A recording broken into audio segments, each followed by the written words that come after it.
चलिए मान लेते हैं कि यह कोई फोटो है। क्या है? फोटो है। ठीक है।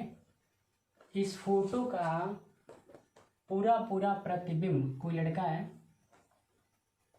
यहाँ पे आपका दर्पण रखा गया है। इस दर्पण में इस फोटो का पूरा पूरा प्रतिबिंब कोई लड़का देखना चाह रहा है, जो कि इससे आधी दूरी पे खड़ा है। मतलब मान लेते हैं यहाँ पे खड़ा है, यह जो दूरी है d है और ये भी जो दूरी है वो क्या है, d है। तो आधी दूरी पे मतलब दर्पण और फोटो के बीचों बीच में कोई लड़का खड़ा है और इस फोटो का पूरा पूरा प्रतिबिंब इस दर्पण में देखना चाहता है। ठीक है। तो कैसे देख सकता है? दर्पण कितना बड़ा रहेगा तब इस फोटो का पूरा पूरा प्रतिबिंब इस लड़के को यहाँ पे दिखाई देगा। चलिए मान लेते हैं लड़का जो है वो आपका यहाँ पे है, लड़के की आँख जो है वो यहाँ पे है। ठीक है। लड़का हमारा यहाँ पे है। अब इस कंडीशन में क्या होगा, जितनी दूरी पे मान लेते हैं, दोनों का नाम दे लेते हैं, ये हमारा ए है और ये क्या है, बी है। ए बी एक फोटो है जिसका इस दर्पण के द्वारा पूरा पूरा प्रतिबिंब ये लड़का देखना चाह रहा है, जो कि दर्पण और फोटो के ठीक बीचों बीच में खड़ा है। तो कैसे देख सकता है?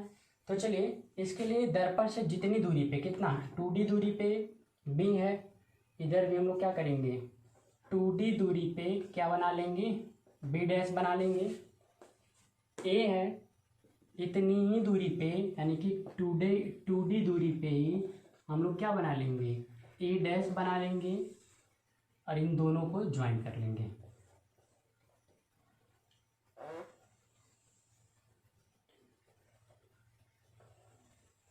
दोनों को ज्वाइन कर लिया गया। अब इसके बाद से क्या होगा, सेम पिछला कॉन्सेप्ट यहाँ पे भी हम लागू करेंगे। यह तब देख पाएगा यह पूरे दृश्य को जब यह पूरा का पूरा इसके आँख पे एक प्रतिबिंब बनाएगा। मतलब यह होगा कि पॉइंट ले लेते हैं, ये और ये, इन दोनों बिंदुओं से हो करके आने वाली रेखाएं अगर आँख पे प्रतिबिंब बनाएंगी तभी जाके यह वस्तु जो होगा वह दिखाई देगा।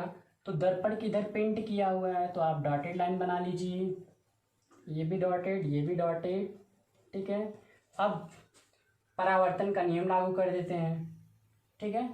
अगर यह इधर की तरफ आ रहा है, यानी कि यहाँ से ला लेते हैं, हम इसको मिला देते हैं। क्यों यहाँ से ले गए हैं? क्योंकि इसी पूरे का तो ऊंचाई यहाँ पे है, इसी पूरे का प्रतिबिंब बनाना है।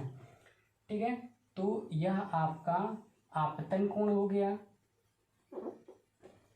यह आपका आपतन कोण हो गया और यह आपका परावर्तन। सेम प्रोसीजर यहाँ से भी, यहाँ से इसको मिला देते हैं।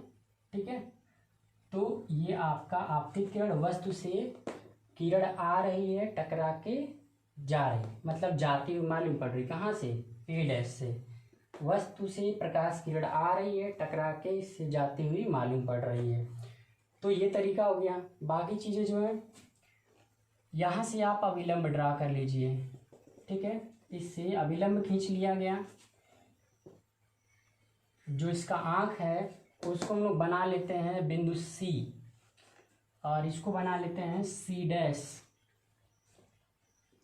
सी डैश जो है अभिलंब हो गया।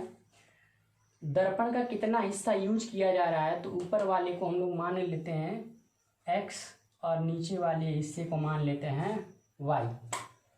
बाकी इस कटान बिंदु को मान लेते हैं P, इसको मान लेते हैं Q और इसको मान लेते हैं R, PQR। सेम हम लोग यहाँ पे भी अब वही काम करेंगे, कौन सा, समरूप त्रिभुज का। ठीक है। तो अब हम जब लोग यहाँ पे चलेंगे तो समरूप त्रिभुज बड़े वाले, पहले ऊपर का देख लेते हैं, ए डैश सी डैश सी, ए डैश सी डैश सी। वह दूसरा समरूप त्रिभुज कौन सा बनना है, छोटा वाला, P Q C. P Q C में जब इन दोनों समरूप त्रिभुजों में चलेंगे तो किसका किसका अनुपात, A dash C dash upon P Q, A dash C dash upon P Q. लंब का अनुपात आधार के अनुपात के बराबर। तो बड़े वाले का आधार पूरा यहाँ से यहाँ तक है, कहाँ से कहाँ तक, सी से सी डैश तक। छोटे वाले का आधार कितना है, सी से लेकर के क्यू तक। सबका मान रख देते हैं। अगर यहाँ से यहाँ तक डी था तो यहाँ 2D था, तो यहाँ से यहाँ तक भी क्या होगा, यह दूरी 2D होगा और यह जो होगा आपका डी होगा। यहाँ से यहाँ तक कितना है, डी है और यहाँ से यहाँ तक कितना रहेगा, 2D। तो ए डैश सी डैश ऐसे ही रहेगा अपॉन पी क्यू की बात करें तो पी क्यू कितना, x बराबर सी डैश यहाँ से यहाँ तक डी और डी कितना, डी 3D। सी से क्यू तक कितना, डी, तो डी से डी कट गया। फाइनली यहाँ से ए डैश सी डैश की जो वैल्यू मिली वह कितना, तो 3x। ठीक है। इसी प्रकार से हम लोग नीचे आएंगे। ठीक है, इसी प्रकार समरूप त्रिभुज नीचे वाला कौन, B dash C dash C व दूसरा त्रिभुज कौन सा छोटा वाला, क्यू आर सी में जब इन समरूप त्रिभुजों में चलेंगे तो क्या मिलेगा, B dash C R Q C. ठीक है, जब इनमें हम लोग चलेंगे तो लंब का अनुपात कितना, बी डैश सी डैश और ये आपका क्या हो जाएगा, क्यू आर। बड़े वाले का आधार कितना हो जाएगा, सी डैश और छोटे वाले का कितना होगा, तो सी क्यू होगा। फाइनली अब यहाँ से मान रख के सॉल्व करेंगे तो बी डैश सी डैश छोड़ दीजिए, क्यू से आर तक कितना मान लिया गया, वाई, सी डैश कितना है, 3D है, सी क्यू है, डी कट गया। तो फाइनली यहाँ से बी डैश सी डैश की जो वैल्यू मिली वो कितना मिली, 3y। यानी ए डैश सी डैश ये कितना मिला, 3x, ये कितना मिला, 3y। ठीक है, और यह पूरा ऊंचाई अगर हम लोग मान लेते हैं h के बराबर है तो ये भी आपका क्या होगा, h होगा। यानी कि हम लोग अब यहाँ पे लिखेंगे क्या, चूँकि 3x + 3y बराबर है कितना के, h के। दोनों में से अगर आप 3 कॉमन कर लेते हैं तो x + y बराबर हो जाएगा h के, x + y बराबर h/3। तो जब ये h/3 मिल गया, इसलिए आवश्यक दर्पण, कितना दर्पण हमको चाहिए, तो बस इतना ही चाहिए। इससे कोई मतलब नहीं है, इसका कोई रोल नहीं है, केवल इतने के द्वारा ही प्रतिबिंब बन जा रहा है।